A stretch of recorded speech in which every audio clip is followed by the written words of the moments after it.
Or has there been an IMF loan since Bukele got into office, or what has that relationship been like? I don't know is the honest answer, but I don't think there has been an IMF loan since Bukele got into office. But there were IMF. El Salvador has had Obviously. IMF loans before. I It's don't know Latin when America. the last one. Yeah, I don't know when the last one was, but I definitely not since the Bitcoin law, and that was only 2 years after Bukele took office. So I think guess there's I could Google it real quick. But yeah, go ahead. So let's talk about the my guess implications is no, of this. that Okay. this would be the first. And so a lot of people are saying that it's okay. They're justifying it like it's not a bad thing. There still needs to be infrastructure built. Why sell your Bitcoin, et cetera, et cetera. And then people are like, they're just going to buy more Bitcoin with it. So what are your thoughts on this? They are not going to buy more Bitcoin. Oh, they won't be allowed to. They won't be allowed to. And I think there's a misunderstanding among many Bitcoiners about how the IMF works. Mm-hmm. There it is. Okay. Oh, well, that was so cool. These are all was the the history last of the loans. 2020 rapid financing instrument amount. Probably some like COVID 300K stuff or something. Yeah, but only 300K. Is that millions or is that probably millions? 300 million and thousands of SDRs. I don't know what SDRs means. But anyway, if you're listening and not seeing this on the screen, there's a big chart here. It's actually, so 2020, then the last one was 2010. Yeah. Then 2009, 98, 97, 95. So a bunch in the 90s, only 2 in the 80s, 2 in the 70s, a bunch in the 60s. So the rapid financing instrument, so the last one, it's categorized differently. It's the only one that is not standby arrangement. And it's April 2020. My guess would be that's COVID related. That's a Bukele one. That's a Bukele one, but like a COVID related, a different style of loan. Yeah, not the typical right. One that they give. What they're talking about now would be the more typical one. Right. Okay, so you mentioned you think a lot of Bitcoiners have incorrect understanding of the IMF. They haven't read John Perkins' Confessions of an Economic Hitman. Remember that book? Yeah. That changed my perception of the world. Yeah, for sure. And I think people consider the IMF and the nation, so the lender and the lendee, to be on equal footing. That is not true.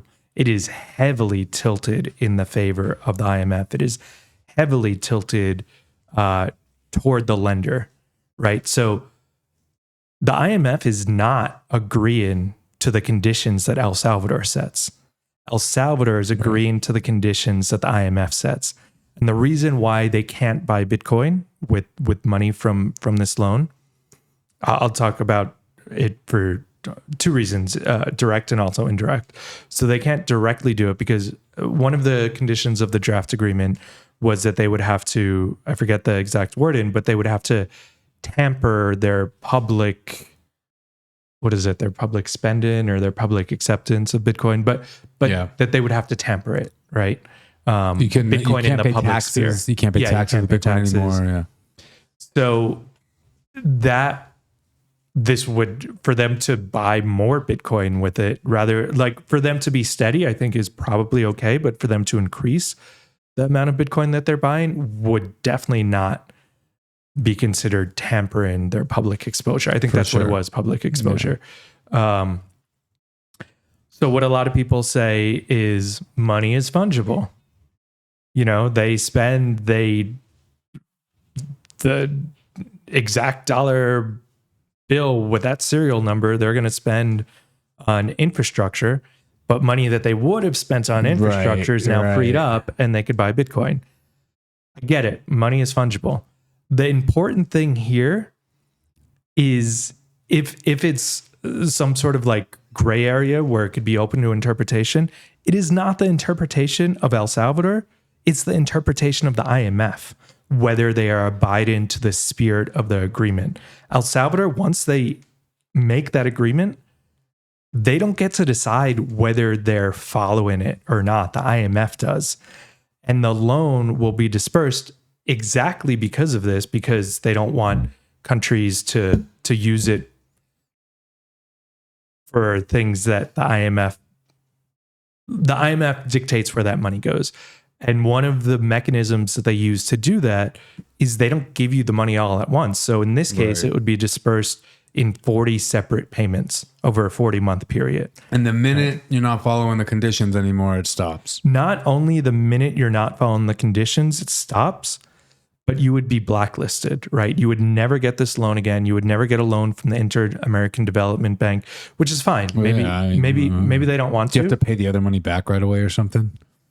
Well, so, and this is something else that I think is misunderstood about that. So I worked in the UN system for 10 years, and I was an anti-IMF activist, like way before. Professionally.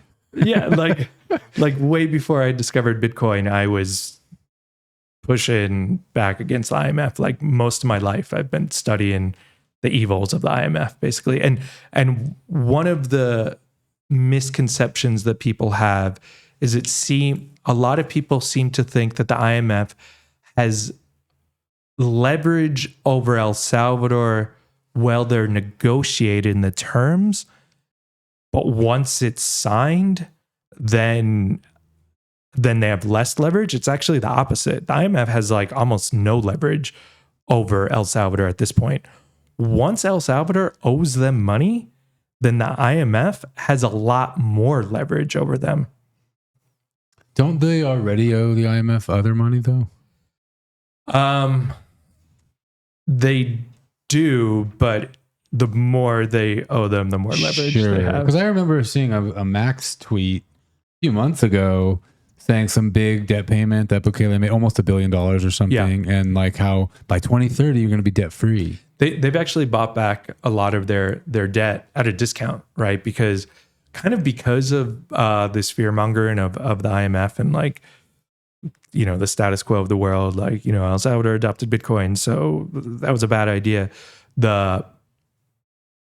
It didn't give a lot of confidence to traditional debt buyers, right? So El Salvador was able to buy back their debt at a pretty steep discount. Not all of it. There still is some outstanding debt, but they bought back a lot of it for like, you know, 50 cents on the dollar, which is like wonderful for them.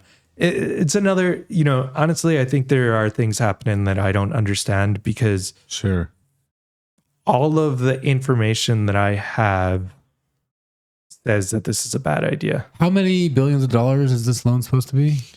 So with the IMF, 1.9 or something? I would have done some research. I think it was 1.9. We have computers. So I think it was like 1.4 direct from the IMF, but typically when the IMF gives a loan, then that basically gives a green light for some other agencies like the Inter-American Development Bank to give loans in similar amounts. So I think the total would be 4 point something billion, but direct from the IMF would be 1 point. So let's just say it's 4 billion. Yeah. I'm going to add all these zeros in my calculator here. 40 payments, right? Yep. I don't know what that means. 1E8. How many zeros is that? So look, let's just pretend it's 4 million divided by 40. That's 100,000 a month, and so that's 3 more. That's like 100 million 40 times, or 10 million 40 times. Yeah, something like that. Okay, so whatever they're using 10 million for, or 100 million for every 40th increment. What would that be used for? Infrastructure. I heard some people speculate that maybe paying all the electricity bills this month, like initiatives like that. But I guess I'm bringing that up to be like, okay, what if he paid off all the other outstanding debt with Bitcoin gains, for example, and then took this new loan, which I don't know the interest rates or anything like that, but everyone's imagining Bitcoin to appreciate super fast here, at least this decade, if not this year, depends on Trump, whatever. Imagining that, hey, we're just going to sell off that Bitcoin and pay off that loan. It's like for pennies. It's like, who was that guy during the Weimar Republic, bought up all the Deutschmarks, got into debt, and then it hyperinflated, and it was easy to get out of the debt. So it could be a play like that.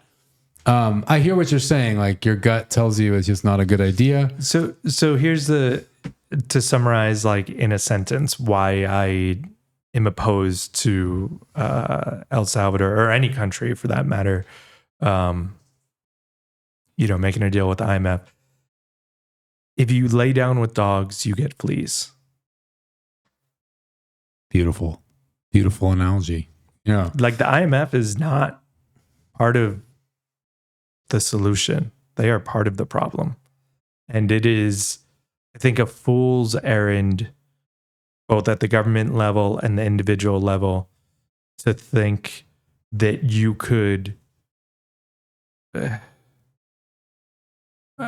The problem with trying to change something from within is it's not you who changes the system, it's the system who changes you, right? Mm-hmm. Like I and this is, an opinion, and other people will have the contrary opinion, but I think change comes from the outside, not from within. I think El Salvador's best chance at being part of a better future world isn't to try to reform broken institutions by participating with them. It's to build new ones. It's to build alternatives to it.